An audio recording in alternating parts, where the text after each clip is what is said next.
Je suis Amos René Martin-Tonnier, auteur de l'ouvrage à succès intitulé le New Deal industriel, Afrique-Occident, le New Deal industriel. Un ouvrage de stratégie et de politique économique qui jette les bases d'un front commun à bâtir entre l'Afrique et l'Occident pour stopper l'immigration clandestine qui décime la jeunesse africaine en Méditerranée et qui risque de détruire dans un avenir très proche les Occidentaux. Si rien n'est fait pour stopper ce flux migratoire vers l'Occident. Les modèles économiques mis en œuvre en Afrique ne sont pas adaptés aux réalités budgétaires des États africains. Ils grèvent leurs ressources budgétaires limitées et ont pour conséquence le chômage, la pauvreté, le sous-développement et la misère, qui se déportent désormais sur le sol de l'Occident. Le problème, c'est que les Occidentaux, pour l'instant, ne s'en rendent pas compte. Mais si vous jetez un regard sur le rétroviseur, vous allez remarquer que les mêmes causes produisent les mêmes effets. Hier, dans les années 14-18, après la Première Guerre mondiale, les gagnants de la guerre ont décidé de faire payer les dommages de la guerre à l'Allemagne.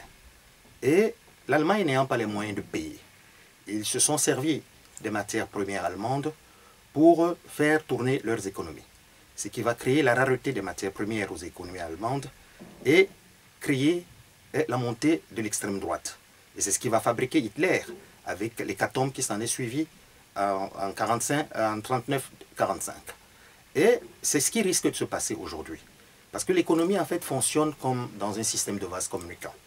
Les autres craignent que la rareté des matières, l'industrialisation de l'Afrique crée la rareté des matières premières aux économies occidentales. Sauf que l'économie fonctionne comme dans un système de vases communicants. Vous fermez un côté, il vous contamine un autre. C'est ce qui est en train de se passer aujourd'hui. La pauvreté qui est en Afrique fait que les gars, qu'est-ce qu'ils font pour survivre? Ils sont obligés d'emprunter même des cales des bateaux. Ils sont obligés d'affronter des requins. D'ailleurs, ils disent c'est 50% de chance en prenant la mer et 50% d'être tué par un requin ou d'arriver en Occident. Alors qu'en restant en Afrique, c'est 100% de misère. Ça veut dire que si l'Occident, aujourd'hui, ne résout pas le problème de la misère, c'est qu'il craignait que la rareté des matières premières, en industrialisant l'Afrique, que la rareté des matières premières va créer l'inflation à l'économie occidentale et la montée de l'extrême droite et le chômage. En fait, c'est ce qui risque d'arriver dans un avenir très proche à travers l'immigration clandestine. Parce que l'extrême droite ne se nourrit d'autre chose que de cette thèse-là, c'est-à-dire l'immigration clandestine.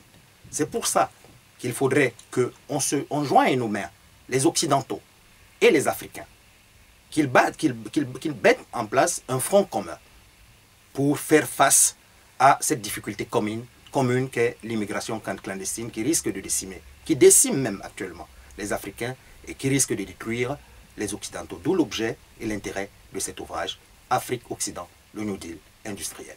Merci.